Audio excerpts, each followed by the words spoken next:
Hello friends, আমি জয়া বামিকাস কিচেনে আপনাদের স্বাগত। আজকে আমি রান্না করব একটা নতুন রেসিপি। আপনারা স্কিপ না করে ভিডিওটা দেখুন, আশা করছি ভালো লাগবে এবং ভালো লাগলে অতি অবশ্যই আমার পাশে থাকবেন। এখানে আমি ইলিশ মাছ নিয়েছি। ইলিশ মাছটা আমি ধুয়ে কেটে নিয়েছি, নিয়ে এবারে ধুয়ে নিয়েছি, দিয়ে এবার নুন হলুদ দিয়ে আমি এটাকে ম্যারিনেট করে রেখে দেবো 2 থেকে 3 মিনিটের জন্য।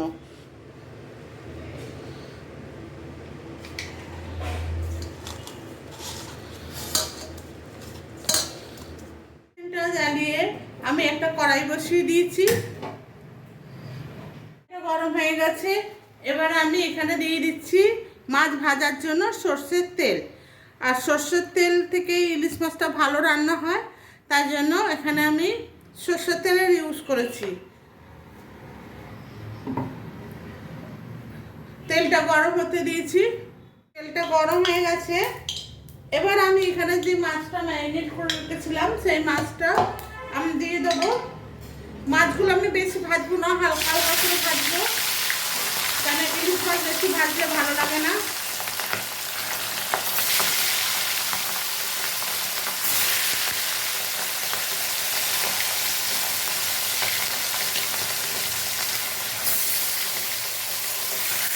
পাঁচটা ভাজা হয়ে গেছে, আমি এবার অপর পাঁচটা ভেজে নেবো।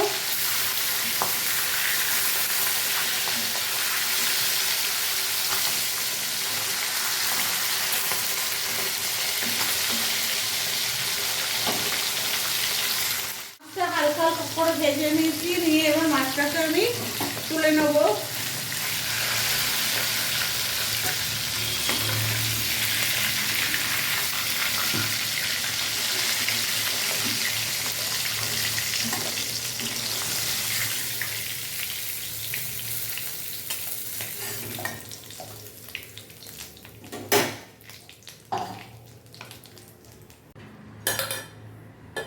এখানে আমি একটা আলু নিয়েছি, আলুটাকে 4 টুকরো করে কেটে নিয়েছি। আলুটা আমি এর মধ্যে দিয়ে দিলাম, ওই একই তেলের মধ্যে আমি দিয়ে দিয়েছি।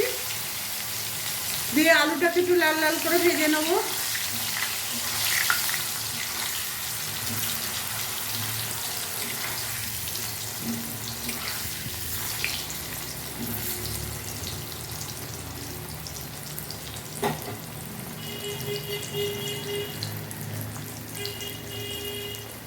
বন্ধুরা, আপনারা যারা নতুন বন্ধু আছেন তাদের কাছে আমার অনুরোধ, আমার চ্যানেলটাকে যদি সাবস্ক্রাইব না করে থাকেন তাহলে আমার চ্যানেলটাকে সাবস্ক্রাইব করে নেবেন, আর পাশে থাকা বেল আইকনটা অতি অবশ্যই প্রেস করবেন, কারণ আমি যখন কোনো ভিডিও আপলোড করব তখন সবার প্রথম আপনাদের কাছে পৌঁছায়।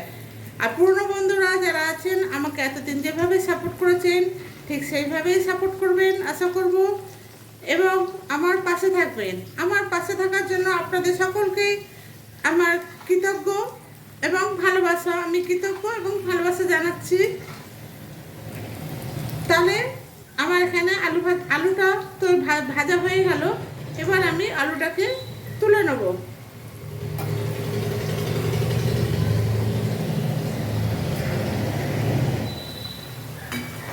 আলুটা তুলে নিচ্ছি।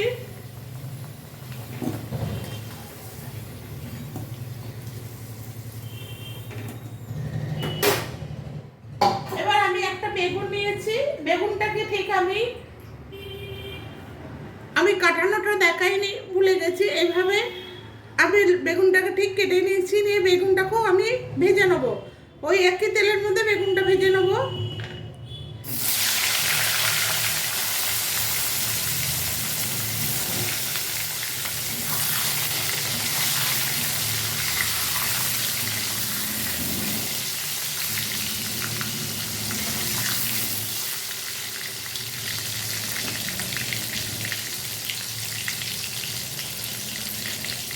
বেগুনটা আমি ভেজে নিচ্ছি। বন্ধুরা, এখন তো বাজারে প্রচুর ইলিশ মাছ অ্যাভেলেবেল, তাই আমি এখানে প্রথম রান্না ইলিশ মাছের প্রথম রান্নাটা হচ্ছে আলু বেগুন দিয়ে করছি। আলু বেগুন দিয়ে আপনারা ঘরে করবেন, দেখবেন খুব ভালো লাগবে খেতে, কিচ্ছু লাগে না। আমি আদা বাটাও দেবো না এখানে, আমি খালি জিরে দিয়ে করব। আপনারা দেখুন ভিডিওটা, ভালো লাগবে। আমি বেগুনটা ভেজে তুলে নিচ্ছি।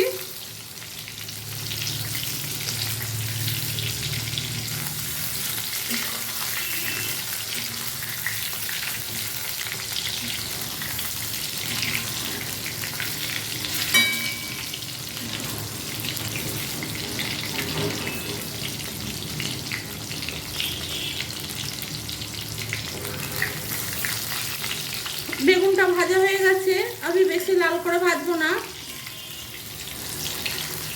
বেগুনটা আবার তুলে নেবো আমি।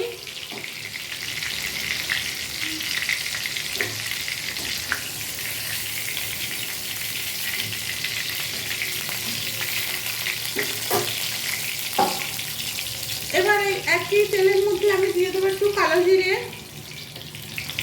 ফোড়ন হিসাবে দেবো। কালো জিরেটা হাতের তালুতে আমি একটু ঘষে নিচ্ছি।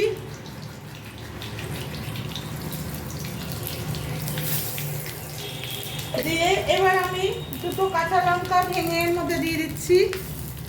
এইভাবে ভেঙে দিচ্ছি, আপনারা চাইলে ছিঁড়েও দিতে পারেন। দিয়ে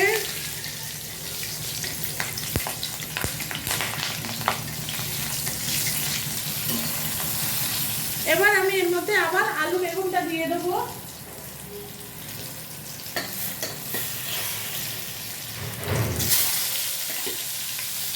আলু বেগুনটা দিয়ে দিচ্ছি।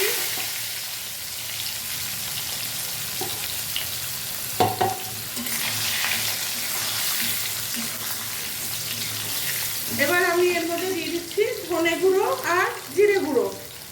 হাফ চামচের মতো ধনে গুঁড়ো,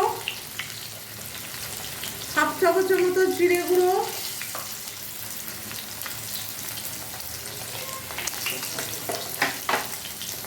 আর একটু জল দিচ্ছি কারণ এটা ডালে পুড়ে যাবে। দিয়ে এই মশলাটাকে ভালো করে ভেজে নেবো।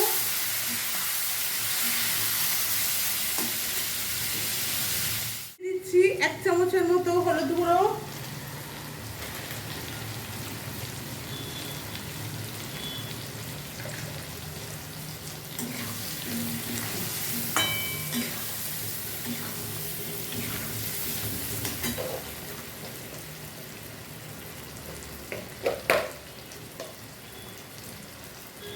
হাফ চা চামচের মতো লাল লঙ্কার গুঁড়ো, আর স্বাদ মতো নুন, মানে স্বাদ মতো লবণ দিয়ে দিচ্ছি। দিয়ে সমস্ত মশলাটা আমি ভেজে নিচ্ছি।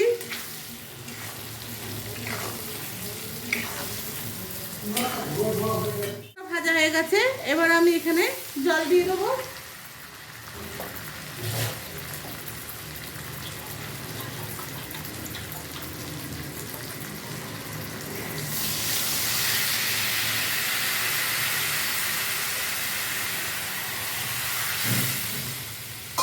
আমি 1.5 কাপের মতো জল দিয়েছি, আপনারা ঝোলের পরিমাণটা আপনাদের মতো করে নেবেন।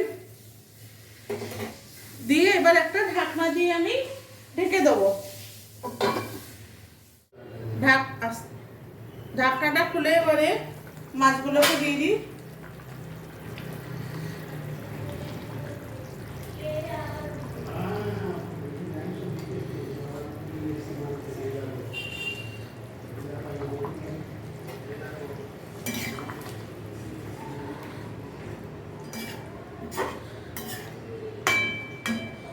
মাছগুলোকে দিয়ে আমি আবার একটু ঢাকনা দিয়ে দিলাম, দিয়ে কিছুক্ষণ ফুটিয়ে নেব। ঢাকনাটা খুলে দেখিয়ে নিই। মাছের ঝোলটা আমার হয়ে গেছে। আমার কাছে ধনে পাতা নেই, এর উপর ধনে পাতা ছড়িয়ে দিলে আরও ঝোলটা টেস্ট হতো। আমি এবার গ্যাসটাকে অফ করে দিই, দিয়ে মাছের ঝোলটাকে নামিয়ে নিচ্ছি।